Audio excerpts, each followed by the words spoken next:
What's up everyone, here is AhkTaar, welcome back for more news on Infinite Magicraid, and today we have the preview patch note for the upcoming update this Thursday, so let's talk about it. So first of all, we know the new heroes coming this Friday in the Miracle Wishes. We are gonna have two new heroes, Sewell and Ikina.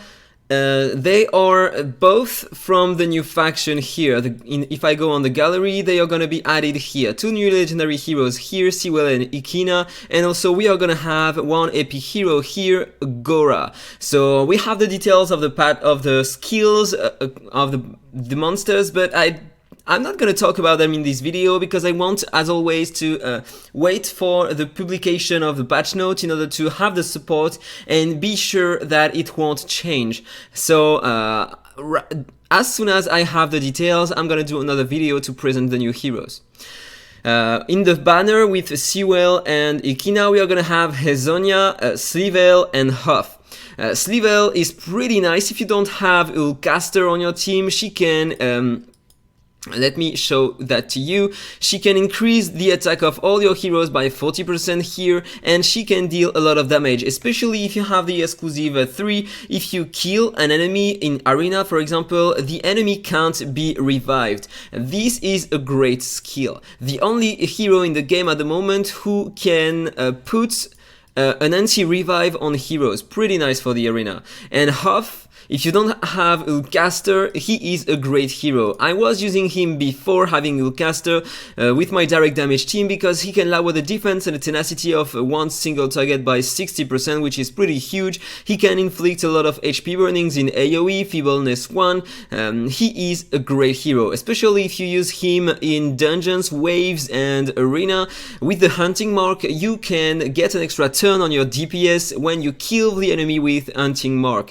This is a great hero, and also he does the same as Nicholas. On the basic attack, he can lower the resistance of the enemy by 50%, and so this hero is awesome for the guild boss and for other bosses in dungeons. So then in Epic Heroes, we are gonna have Gora, the new one from the Hidden Wave. We are gonna have Oboro from the Sword Harbor Guards here. This is Oboro. This is a nice hero to begin the game with, but then he won't help you after Hell Campaign. Then we are gonna have Mavka from the Foresters here. This is Mavka. She is interesting in a poison team, but she's gonna lack some heals. She's gonna lack some poisons, but at least using her passive here, she can increase the poison damage by your heroes by 8% if she has the third exclusive here. She can reset the duration of poison when she inflicts poisons on enemies. She has an AoE poison here, so she is nice to reset the duration of poisons and lower the turn meta of enemies by 14% once full skilled up when she inflicts a poison. Using her with Ben Austin in a poison team is pretty nice. Then we are gonna have Vero. Vero is from the Wizard's Eye. This is Vero, if I'm not mistaken. She is a bad hero. In PvP, she is immune to silence and she can inflict silence to others, but this is the only thing she can do, and so she is not a great hero for me. Nobody is using her and it's normal. So, as always, the new heroes coming on the Miracle Wishes will be obtainable on regular, excellent and supreme wishes 2 weeks after this event. At the moment we have another event here, the fewer wishes for guaranteed hero. I'm gonna do an extra summon session here because I'm close to get a PT. I just have to wait until I get enough hammers here in order to get more excellent wishes here. And during this event, the PT is reduced by 30 on the excellent wishes and by 3 on the supreme wishes, which is pretty nice if you have a lot of wishes in order to reach more PTs, because yeah, let's be honest, almost every time, if we are not lucky enough, we always reach the PT, and so we need 150 summons here or 15 here, but now it's lowered by a lot, so it's gonna make you save a lot of summons. Then we are gonna have new events, the Haunted Shipwreck campaign stages from March 16th to March 2nd. So if I go on the campaign here, we will have two different modes. We are gonna have one for the classic campaign, if I'm not mistaken. So you have to challenge some, to clear some stages here in order to get some stars or something like this.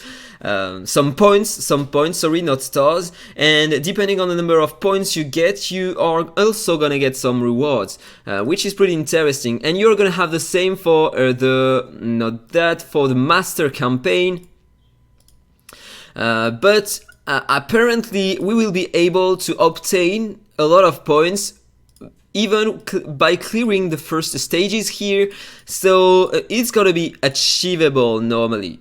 Also, talking about that, I would like to point something else. It's not published yet, so I won't give the details, but for now there is a discussion. Probably we are gonna have another nerf here, not a nerf but something to help us, some order changes here. I'm not allowed to give more information for now, but it's gonna help us a lot normally. Lower the number of heroes from the faction we are gonna need in order to clear this kind of content. Then some feature adjustments. First, to provide a strategic direction to new adventurers and those who have difficulties clearing stages, we added a lineup data of the whole server on the dungeon boss guides interfaces. So if I go on the dungeons here, I'm not sure about what it is gonna be, but if I go right here on this boss, for example, probably we are gonna have something like the boss guide here, where we will be able to see the lineups of heroes and not only the popularity of heroes. That can help in order to have some different ideas of heroes we can build.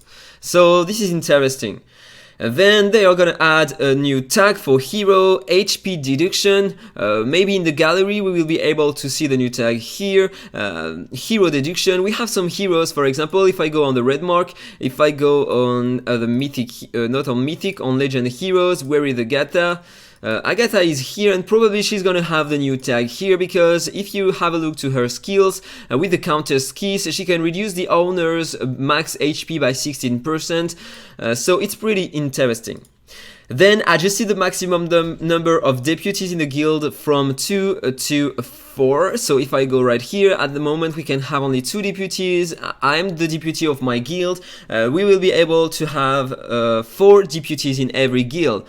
It can help, especially for the guild arena, because at the moment if you go here, okay, I can't show that to you, but if you have a look to the lineups here, normally you can do some battles for others, and it can help to also to manage the guild. Also on the Brave Trial, nothing huge, but here, as you can see, I can't have a look to the lineup of not unlocked opponents here. I have to beat this one in order to have a look to this one. If all the battles are doable now, for example, if I am on this one, I can't have a look to this one. So why not? It's interesting. Then upgrade. This is a great point. They finally listened to us, because on Dwarven Ruins here they are gonna increase the drop rates of quality equipments. Probably not on the last stages. I hope they are gonna apply more rates right here, because at the moment, let's be honest, it's almost impossible to have good gear. So yeah, upgraded the quality of equipment and artifacts dropped in Dwarven Ruins. I can't wait to have a look to the new rates. And finally, emerge event entrances relevant to beginners. I don't know what it is gonna be, but probably for the beginners, maybe they are gonna have more events, or maybe events related to their levels or something like this, so they can still compete and get some rewards. So that was all for the video. I hope you enjoyed it. If it's the case, as usual, please like, comment and subscribe, and then see you in the next one. Bye bye! Infinite Magicraid. Play to slay.